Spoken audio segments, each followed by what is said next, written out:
xilli waddankan ay ka socdaan gurmadyada kala duwan iyo dadaalada la doonayo in laga guulaysto cudurka coronaviruska kaasi oo aysan u kala harin shacabka iyo weliba dowladda waddankan Britain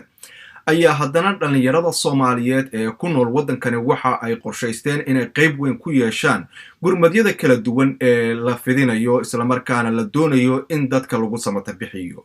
xaafadda Finsbury Park dhalinyarada Soomaaliyeed ee ku nool ayaa waxa ay go'aansadeen in ay qayb ka qaataan gurmadyadaasi waxaana ay go'aansadeen in isbitaalka Whittington Hospital ee ku yaala meel aan sidaasi uga fogeyn xaafadda Finsbury Park ee waqooyiga magaalada London in ay gaarsiiyaan afur iyo weliba waxyaabo kale oo ugu tala galeen in dhaqaatiirta iyo kalkaaliyaasha caafimaadka ee isbitaalkaasi ka howlgalaya ay afurkaasi ay uga qayb qaataan gurmadka maadaama saacado aad u dheer ay shaqaalaha iyo weliba dad bukaano ah halkaasi ay ku sugan yihiin kuwaasi oo aysan u fududeyn in guryahoodii ay tagaan oo ay ku soo afuraan halkan waxaan isugu nimay galabta waxaan ka qayb qaadanaynaa arrinta ka dhacday adduunyada dhan ka dhacday ee coronavirus marka anagoo saaxiibo Finsbury Park ayaa isu nimid waxaanu istusinay inaanu ka qayb qaadano arrinta oo aanu sidan xoogaa lacagaan iska ururnay waxaanu samaysanay GoFundMe site leedah lacagtan doonayna inaanu cunto maanta ku iibino ka aragtaan halkan lagu samaynayo marka waxaan doonaynaa inaanu Whittington Hospital ayaanu la xiriirnay wayna sugayaan todobada iyo markaan la balansanay inaanu geyno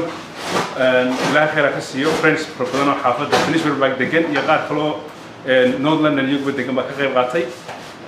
waxa waa arrin aad u wanaagsan community-yada kale ee magaalada deganaa ama dalka deganaa sida Turkiga, Mongolia, Hindida dhammaan ka wada qayb qaateen marka anaguna waxaan istusinay inaan ka qayb qaadano marka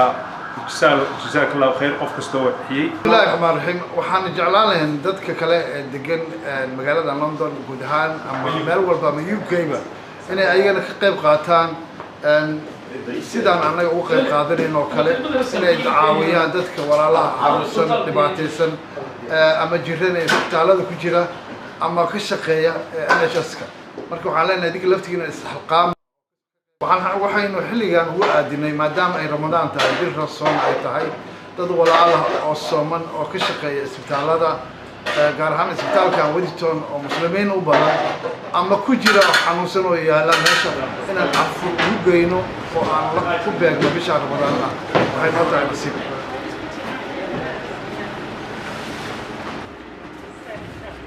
maamulka isbitaalka ayaa dhankooda waxa ay ka mahad celiyeen dadaalka ay bixinayaan dhalinyarada Soomaaliyeed iyo gurmadka ay gaarsiiyeen isbitaalka. Just like to say a huge thank you to Abdi and his friends and colleagues and wish everybody a Ramadan Mubarak because this means so much to our Muslim staff who are fasting at the moment and working really long hours and they will be so grateful for this lovely offer of food. Really thank you so much. On behalf of Whittington Health,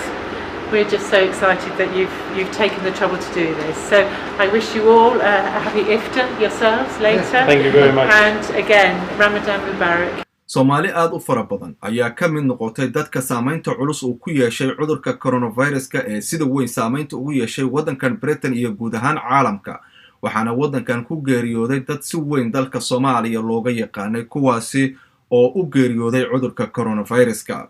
dadka Soomaaliyeed ayaa waxa ay wadaan dadaalo kala duwan oo ay doonayaan in ay qayb uga noqdaan gurmadyada kala duwan ee la bixinayo kuwaasi oo muujinaya in Soomaalidu ay ka dhex muuqdaan community-yada ku nool waddankan Britain Maxamed Cabdi Salaad London